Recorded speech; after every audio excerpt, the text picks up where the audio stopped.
chỉ biết thắng ra gì nào. Nó phải là của chị nó kinh có này nhận để không có thắng này. Con này cô lấy gì để ăn ngọt. Cái bán bị ta lấy ta cho liền ha. Cái đây xin nó xí. Cái tiền nó cái tiền nó chỉ có cái xí.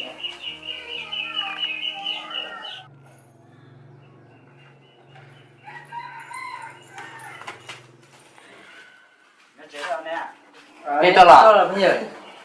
Nó chế nó chỉ mà thả lo. Tôi lo cái như chế nó đỏ thôi. Đi ăn tao nói bán nó đỏ. Đỏ này à? Nè.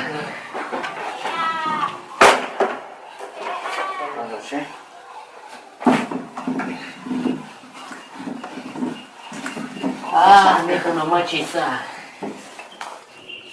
Bé đông nhiều nên tôi là mới chưa à? Đó tôi ở trên đây còn đang cái oxy về cái lúc cuối rồi nó.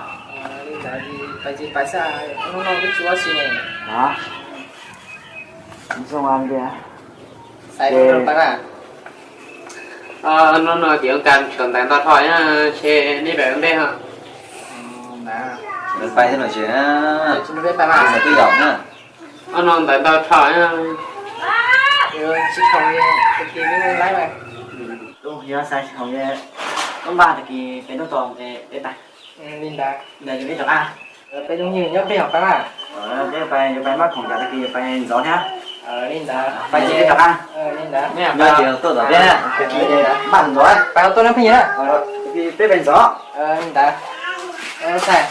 Do cái phải cái kia của phải mình bom nó đó.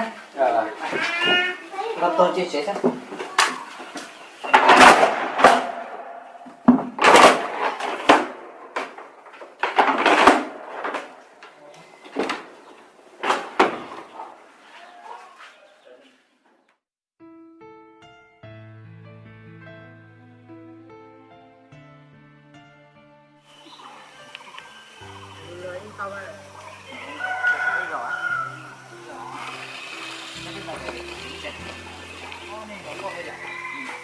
Cái gì đó đó.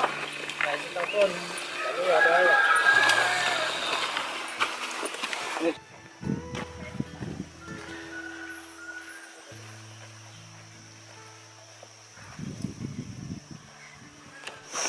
Tay mình cái nó chào. Ba chỉ sợ để về cho cái chủ mình nó chỉ được đấy chả. Dạ rồi đó xí. Tay cái nào là?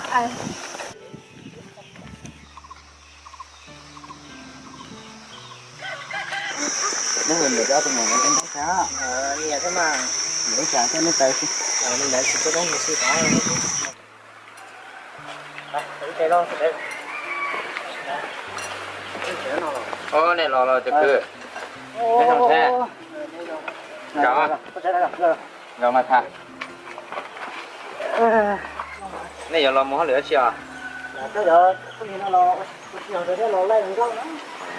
Rồi nó mua tụi con mà chả mà cho đợi một trái à? Nó phải đi phải tới đó nhận thẳng nó nhé. Đi.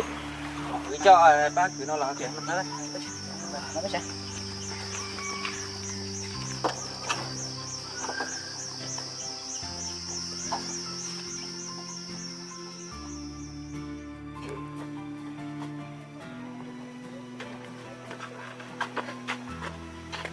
Sát tiếng nó.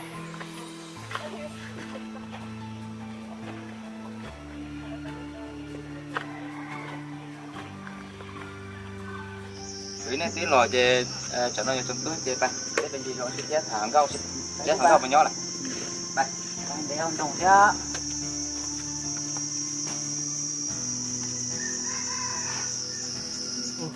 Kalau kerja dapat buka limbo ya loh mana? Di mana?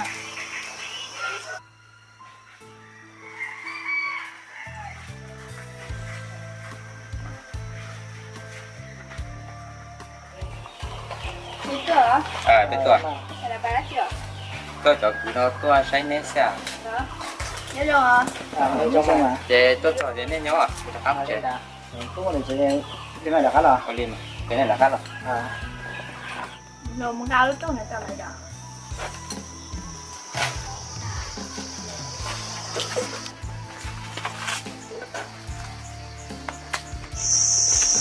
Đó.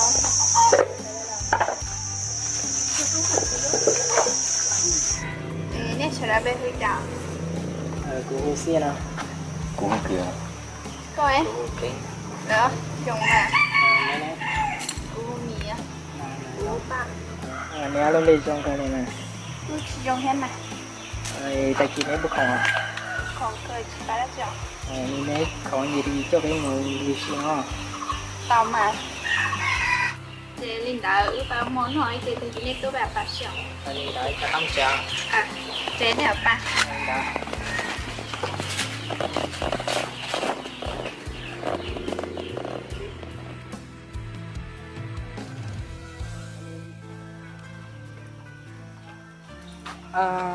Sai cũng nào, cũng mà nó sai. Bây giờ mua cho trang cao được chưa? Nếu xin nó bây giờ nó thông qua thì về nhiều xin về nhiều bố chỗ gì. Phải, sao nó ba. Cái xe đây Nếu bán có nhé chưa? không Là giấy mua. à thì muốn xin nó cả rồi xe tao đấy nào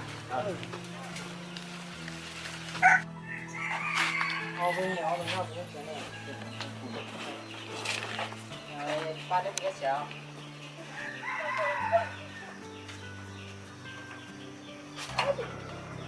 Biết chưa? Ném bài cái một xíu.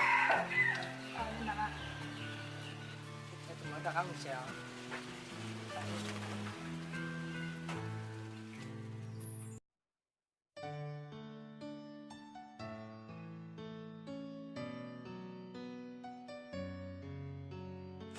ba mình nó đứng ba tàu á bắt tỏ. nó tàu cái tôi tài giải thì xấu quá À.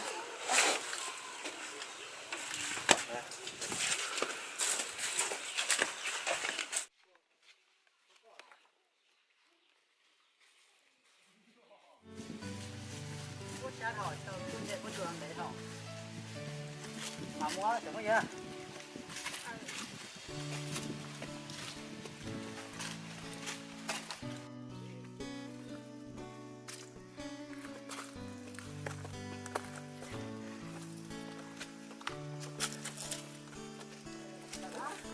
Thì tôi chỉ biết là nó phù giống cao à.